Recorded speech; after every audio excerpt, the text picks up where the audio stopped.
Molto obrigado, Guilherme. Molto obrigado. Thank you very much. Before I speak, an acknowledgement.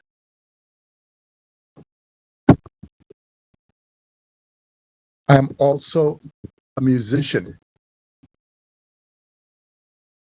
I begin with the drums because our life began with this.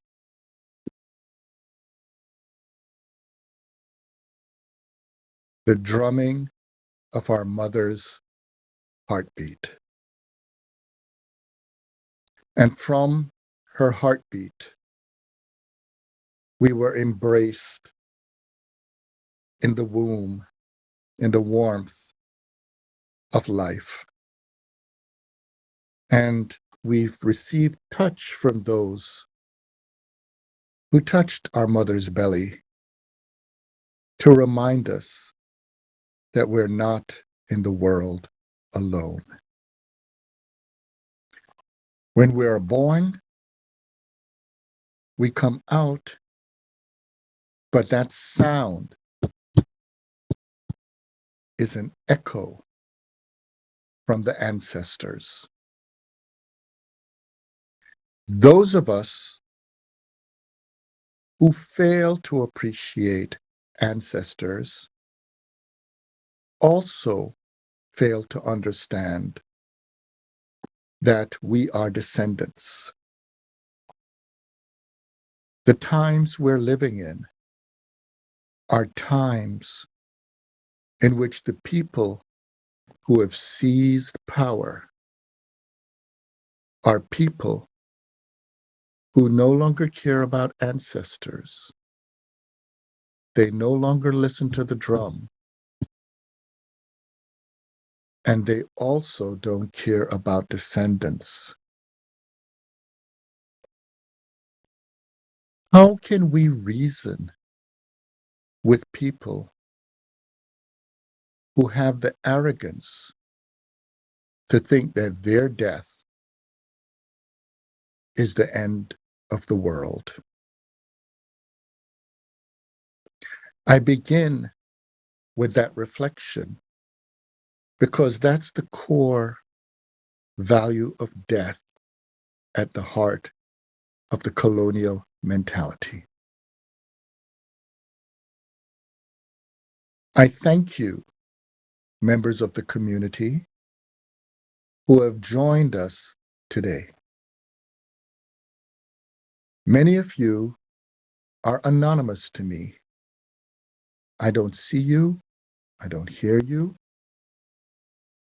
but we are connected because ultimately all life, all ethical understanding, all political understanding requires respect ultimately, not only for those we know, but also for those we will never know. The title of today's webinar is From Injustice to Liberation in the Black Atlantic, and the subtitle is Perspectives for a Post-Western World. Now, before I get into some of the details, I'm going to do two things.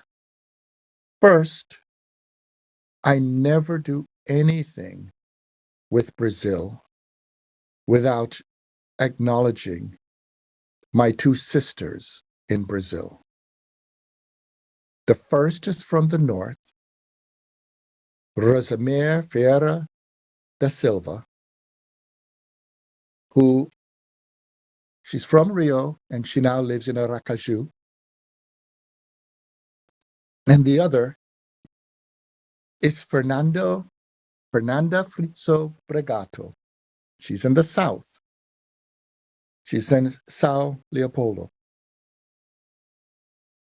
North and south.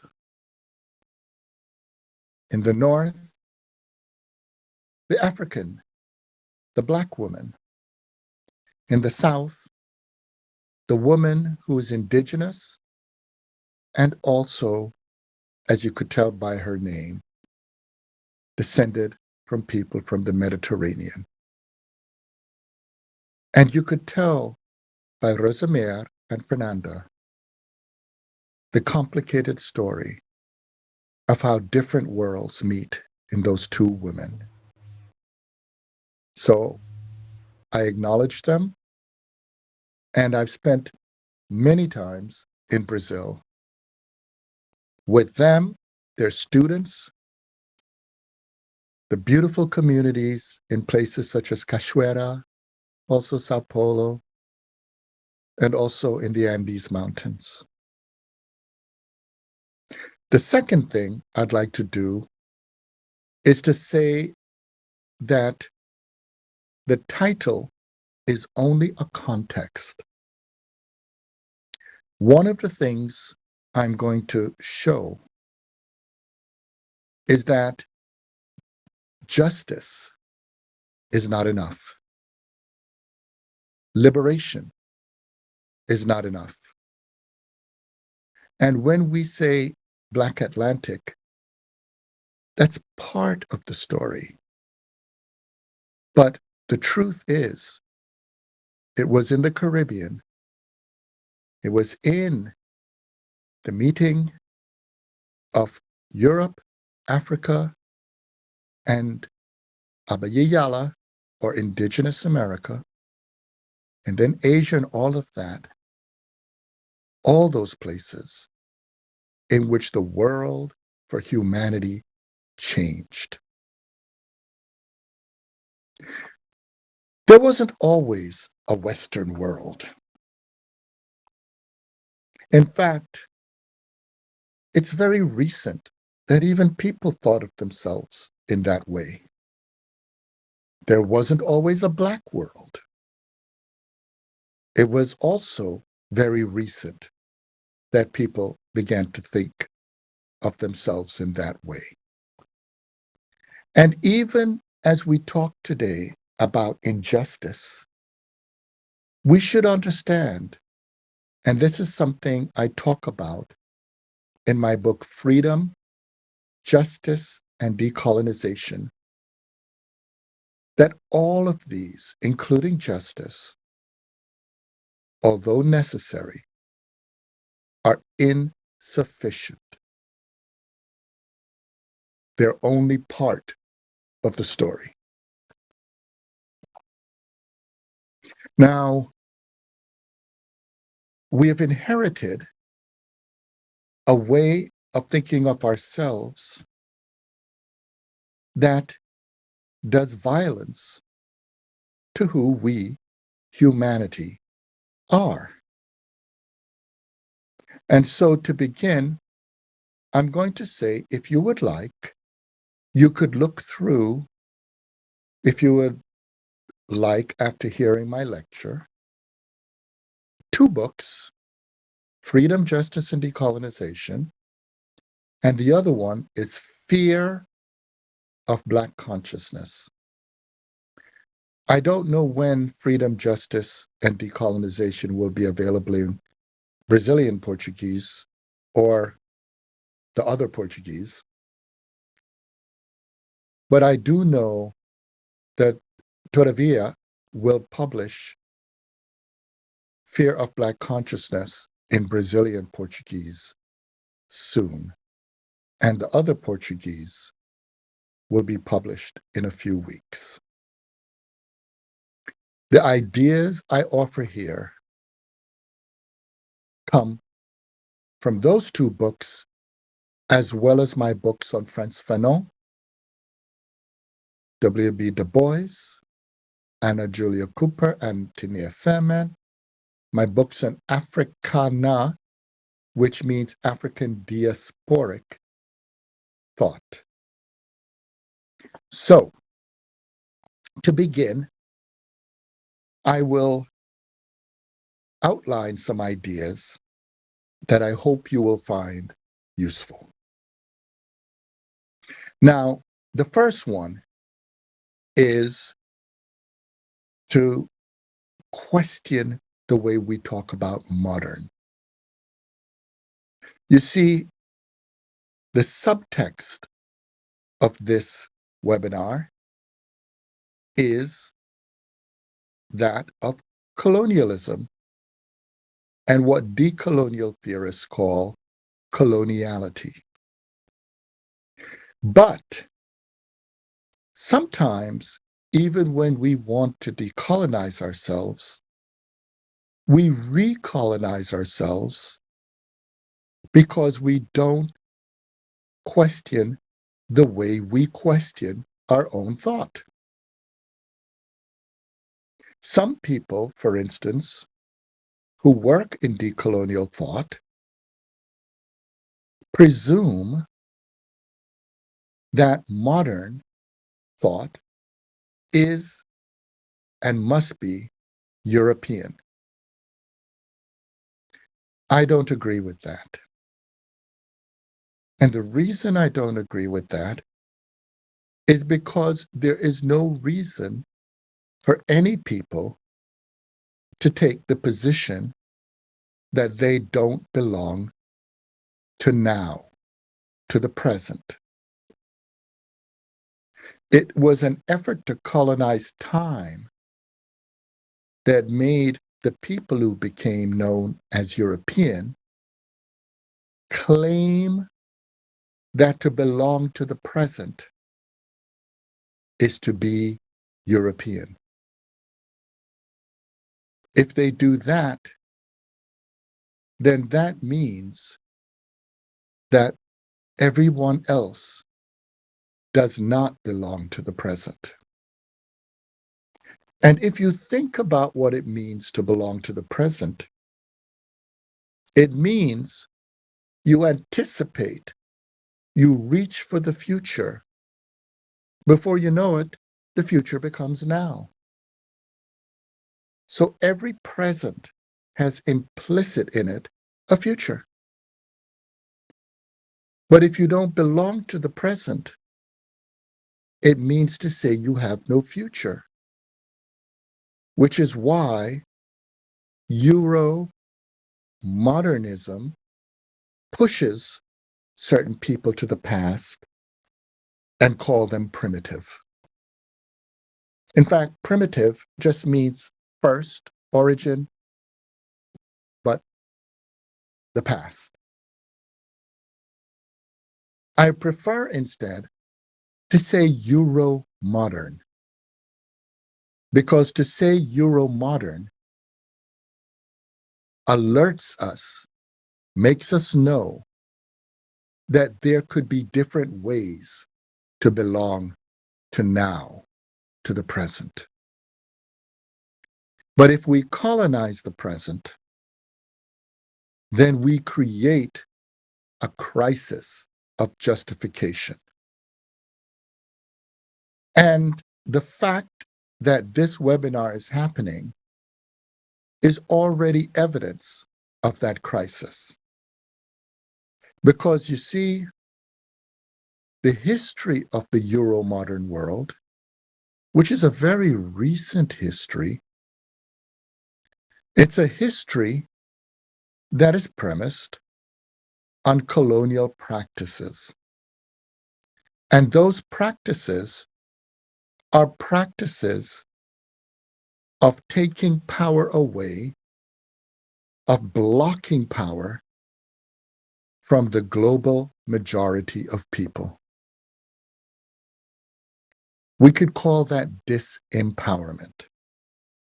So the first thing to bear in mind is that disempowerment, in other words, blocking people's capacity to be powerful, is a core element of Euro-modern world. Okay? Now, with that in place, the thing that we should understand is that it means we must rethink the way we talk about power. And as I speak, I'm going to suggest a variety of ways to rethink our concepts. Because it's not only the modern as a concept that was colonized by the Euro-modern world, but even something more radical. And that is the very idea of concepts at all. You see, if you're going to dominate a people, if you're going to dehumanize them, enslave them, you must convince them that they lack the capacity to think. And if you lack the capacity to think, if you cannot think, that means even words, even concepts, even ideas, all the things that enable us to communicate with one another as human beings is somehow illegitimate when emerging from us. So that's the first thing. The first thing is to question the idea that all ideas come from Europe. Now, there are other things I'd like you to question. I'd like you to question the idea that even the concept of being human comes from Europe. The reality is that every human community has had a way of talking about who and what we are. And we communicate that with one another when we meet. But when violence, when impositions are forced on us, one of the things we must first understand is that one cannot sustain colonialism with material violence alone. What must be added is to create a form of self-colonization, to make us do the work of policing our abilities to act. And to do that, it requires us failing to understand an important concept such as power. So I begin at this point with defining power. Power is the ability to make things happen with access to the conditions of doing so. That means power is always a relationship. Many people have a skewed or mixed up way of thinking of power because they think of power in terms of a god or the gods. And that idea of power is about something that is so powerful that it itself is the condition of its possibility. But that is not what human beings are. Human beings are actually not all powerful, but we are sufficiently powerful to challenge the idea of the all-powerful. Think about it. We human beings can disobey God. So even if God or a God beats its chest, what is that God going to do if we say, I don't care? It's an extraordinary human capacity to use the word no. And although there were other kinds of humans before us, hominins have been around about 2 million years. And along the way, those many hominins created technologies, ideas, they created culture.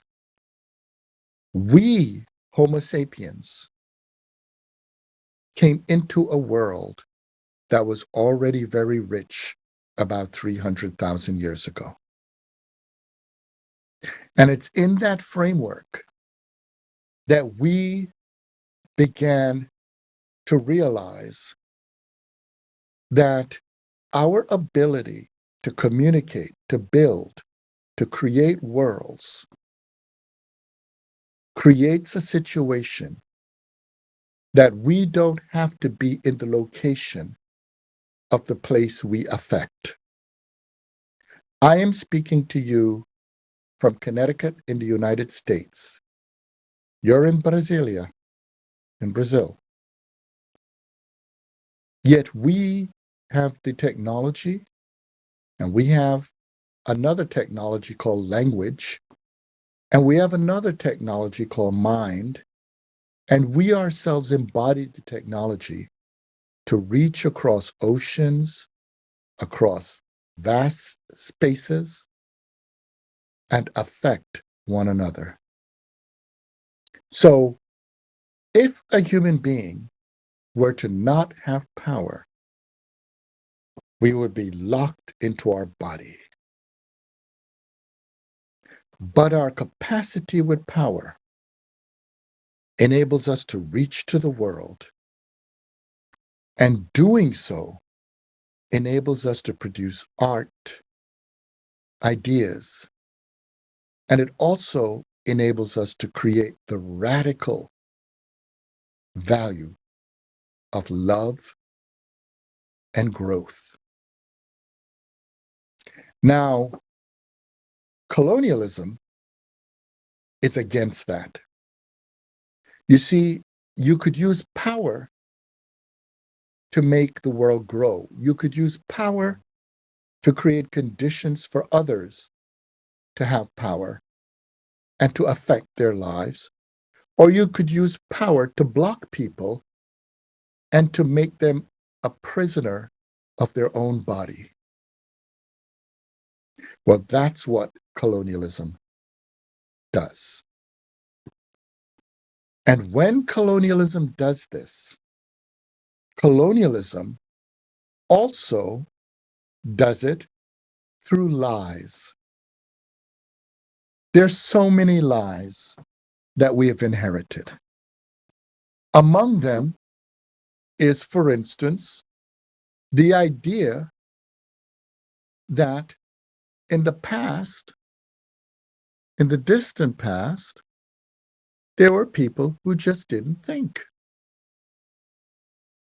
I am a philosophy professor, and when I teach my classes, I always begin with a conversation on thinking and the love of learning. And I always begin with a reading of a philosophical reflection from about 4,000 years ago. And I'll repeat, 4,000 years ago. Because part of the colonization of our mind is the lie that philosophical thinking began 2,500 years ago in Athens and Ionia, or what we call ancient Greece. But the reality is they read ancient people, and if you want to find ideas of philosophy earlier, you could read someone like Antef from ancient East Africa. And he wrote a reflection from 4,000 years ago on wisdom, knowledge, and what it was to be a philosopher. And you know what's very interesting? In his writing, he refers to ancient texts. It's just that many of them were either destroyed or lost. But the point is that if he had the humility to acknowledge his ancestors, we should have the humility and the respect to acknowledge him and them. Now, if we come to the events that changed people in the world from Africa, from the different groups they were, into the groups we call Black, white, and the racialized groups, we also have to rethink what early humanity was like. Okay? Now, the context of this lecture is from a philosophical movement that does just that. Because you see, if we pick Africa as an example, and if we pick the Atlantic Africa, actually take the position we should think globally. But let us just begin with the Atlantic Africa. Then it means we should take seriously that people who were Fulani, Yoruba, Ibu, Telensi, Wolof, many of those people were the people who were kidnapped and transformed into what we call Black people.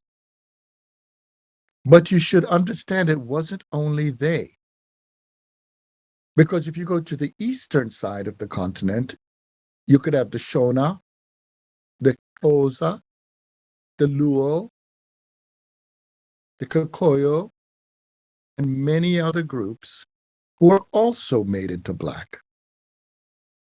And if you go into West Asia, you could find a period in which all kinds of people, from Tamil to Pashtun to Dravidian in the Indus Valley, were made into what's called Black. And if you go to Australia, you could find Kuri and many other people who were made into what's called Black. If you go to New Zealand, you could find the Maori. In fact, the word New Zealand isn't even the name of the place originally. It was just a name for Zealand from the Netherlands imposed upon the Pacific. And many of the native or indigenous groups in Abya or South America and Central America were also once called Black by the people who imposed it on them. Now, when I say this, I don't mean there's something intrinsically wrong with being Black. But what I do mean is that the colonizing way makes Blackness bad. So Africana existential philosophy and Africana philosophy ask us to ask 4 important questions. The first one is, if colonialism dehumanizes us, then we should ask, what does it mean to be human? If colonialism enslaves us, then we must ask, what does it mean to be free? If colonialism lies to us, we must ask what it means to be truthful. And here we have a crisis of knowledge, because you see, a lot of science, philosophy, literature, and ideas were used for the purposes of colonization. So they create a crisis of justification. And there, we also need to ask, and we face it all the time, was all this suffering worth it? And that is the crisis of redemption. Now, An implication of all of this is clearly the privatization of power. When you privatize power, you keep it from others. So it's clear, if you're going to fight against colonialism, if you're going to fight against human degradation, you must fight for the public, the equal distribution and access to power. So I'm going to now raise the question, okay, of, in that sense then, what are we talking about when we say the colonial? Well, one of the things is that the colonial, as Frantz Fanon from Martinique pointed out, doesn't just happen materially, it also happens in the very way in which we go about thinking and living in the world. And this affects even our sciences and our orders of knowledge. It takes on, one, a racial and ethnic notion of origin. Two, it dominates our norms, including the norms of justice. Three, it tries to colonize the very way in which we deal with an economy. Four, it makes decadent the very idea of knowledge. And five, it pretends to be complete. Okay? Now, the first part we're already familiar with, because you see, that racial ethnic origin part distorts the people of Africa. You know, the people of Africa were not brutes in a bush. The reason the Euro-modern world prospered is because the people who were enslaved were not just labor. They were skilled labor. They brought their knowledge, their technologies of everything from irrigation to medicine to architecture to military techniques to letters, etc., to these other worlds that are called colonies. And these, when they brought them, they made these places flourish. But that is something that reminds us of their humanity, which means the brutality of trying to turn them into things requires the lie of pretending that they didn't bring those elements. If we think about even the norms, our values, there are people who speak about justice and rights as if they were exclusively from the place we call Europe. But one thing, the place we call Europe, it's always been funny to me, we call it a continent. It's not really a continent. Even the word continent, continental Europe, was just a term that came from the British Islands to refer to the mainland. The mainland was West Asia. The continent is Asia. And the western side of it needed an identity, and it created the identity Europe. And that Europe identity became a signifier for whiteness. But even the people in Europe, the place that supposedly was the place of whites, not all of them shared those values. Many of them understood that a human being needs more to live in a livable world. And so if you think about, in many languages, concepts like Mayet in ancient East Africa, or concepts like Ren in Eastern Asia, or if we think of concepts such as Ubuntu in Africa, Southeast Africa, we begin to learn that we need more than justice. We also need help.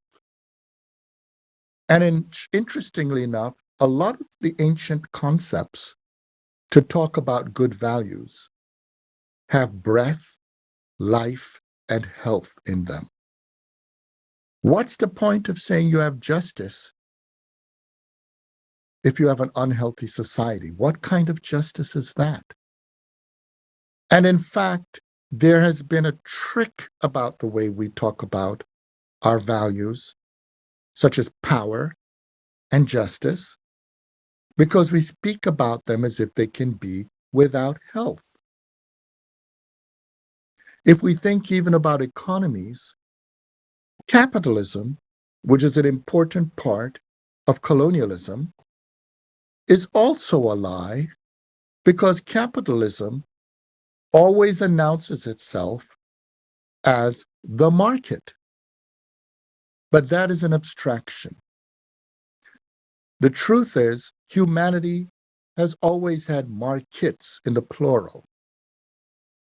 Markets were places where people went to meet, to get news, to learn, to share ideas.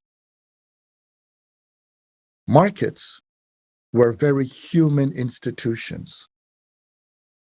But capitalism imposes an abstraction on markets, and that abstraction is called the market, like a god.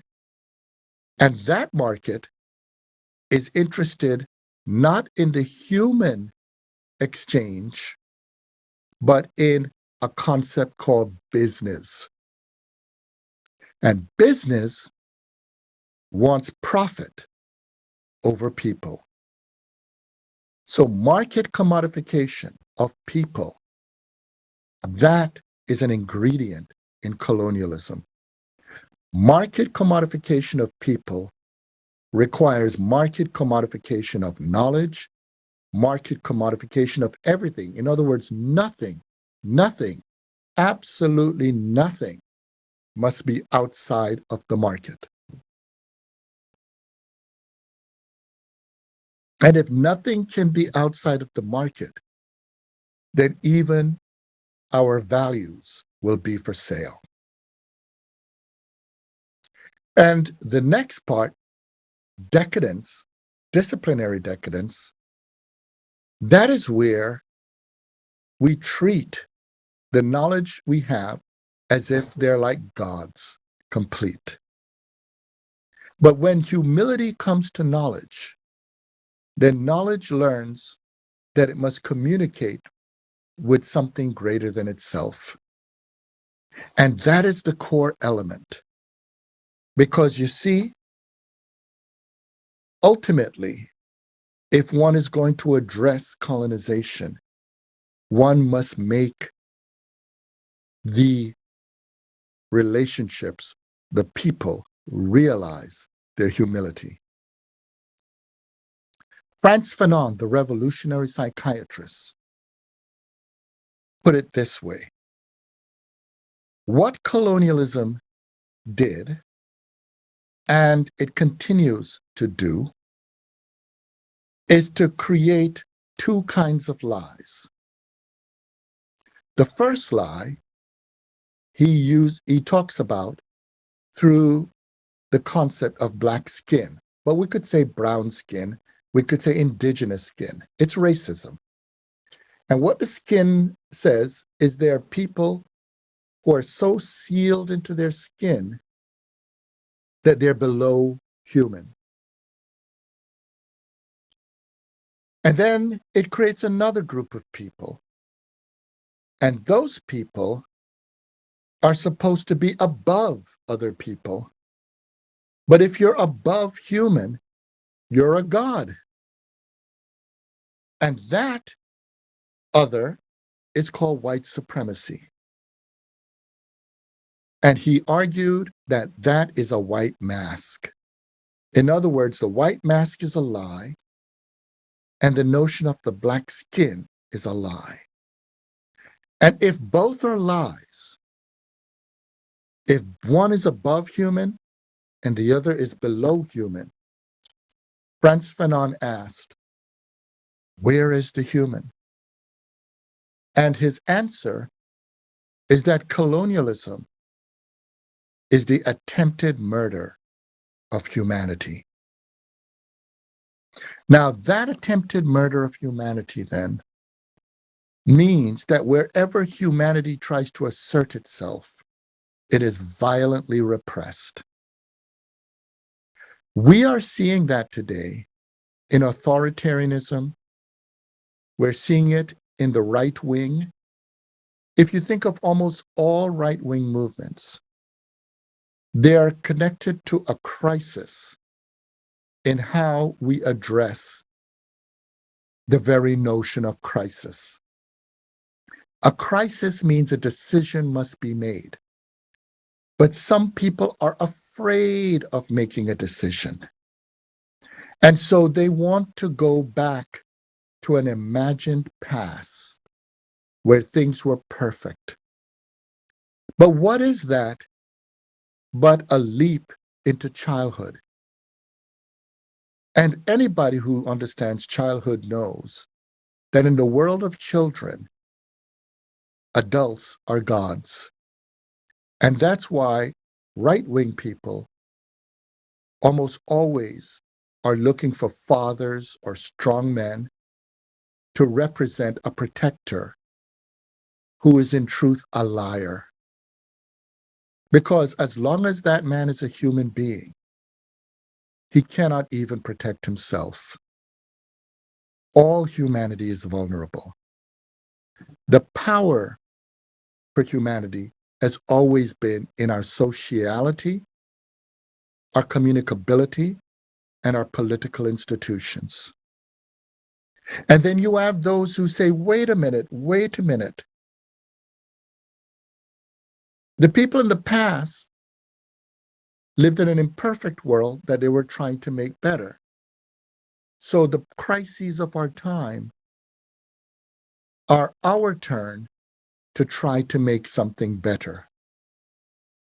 That means if we try to build a future, it can be done through not retreating into the past, but a commitment to build a future. Now, this then brings us to the heart and a clue to the post-Western. I've already done so by revealing that the Western is a fraud, is a lie. You know, there are many people, when they think about racism and colonialism, that fail to understand that the greatest fear of all racists and all racist systems is their irrelevance. If we can change the conditions, then we would have disempowered colonialism and racism. An insight is from a Caribbean woman by the name of Audre Lorde. She said the master's tool cannot tear down the master's house. It never did, it never will. But many people misunderstood her. She wasn't saying the only tools were the masters. And in fact, it's funny, when I go and speak in many countries in the global South, the settlers, the people who lie to the local people, always look at them and say, look at all we have built, the settler. And I always respond, you didn't build squat. You didn't build anything. It's the creativity, the labor, the energy of the enslaved, the colonized peoples who build. And if we were to remember that and start building other houses, then the so-called master's house simply becomes a house. After a while, the so-called master notices that nobody's coming over. At the other houses, there's delicious food, spicy food, good music. Like, right? It could be samba, there could be reggae, there could be bhangra, there could be hip hop. There could be ways of sociality, different arrangements of family. Decolonization becomes the creative rethinking of values, a different imagination around art. And in those framework, the so-called master is disempowered because he's irrelevant. If we cling to what's called moralism, which is obsessed with purity and trying to make and save the so-called master, we misunderstand. Imagine someone with a foot on your neck, and I say that on purpose because of the global significance of George Floyd. If you get that foot off your neck, you can now work to build a better world. But if you're obsessed with trying to make the person who want to put their foot on your neck the object of your concern, then your energy will recenter him, they, and their power. And so if we're going to now move on, and now I'm going to go to conclude, it means we have to rethink liberation. You see, many people confuse liberation and freedom. All liberation is the absence of an obstacle. But if you're liberated, it doesn't mean you are free. If you are sent into a forest, you're liberated.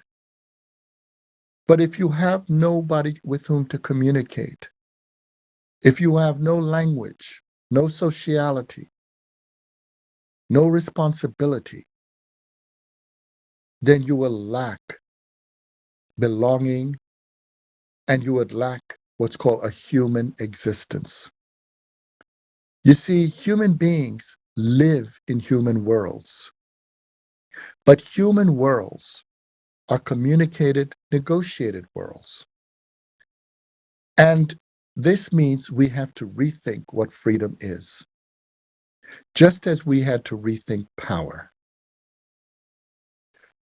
Freedom requires belonging, which means a home.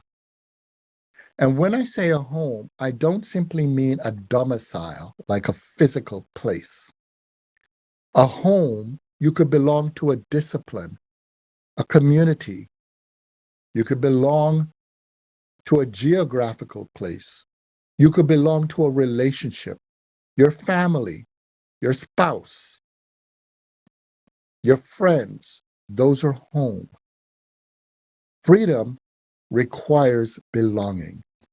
That's why fugitives, although they escape bondage, they're not free because they don't have a place in which they could appear at home. The next thing you need is responsibility, because with responsibility is the ability to affect the world and the agency to be able to say and work with others as the person who did it. That means that responsibility and empowerment are related. But I close now with the last one. And this one is very difficult. Because you see, when I say human beings live in a human world, it means the world is a world of possibility. What colonialism wants to do, what it does, in fact, is try to close possibility. It creates contraries, separation. But human existence is dialectical. The interaction means that it's not actually human simply the way we look at our biology. It means it is relationships that could go beyond human. We are able to be in relationship with life itself, the trees, animals, the air, we with ideas. And those possibilities bring us back to what I began with. Because if you're fighting for a world that is ultimately about freedom, it has to be a livable world. And for it to be a livable world, you must build conditions in such a way that your action, your commitment, your existential political commitment eventually reaches those you will never know. And if those conditions are done right, it means those you will never know will inherit a world in which they could actually live in terms meaningful for them. And if that happens, then it means that the political actions are such that they create a world to come in which those who inherit it look back and say, thank you. They say obrigado.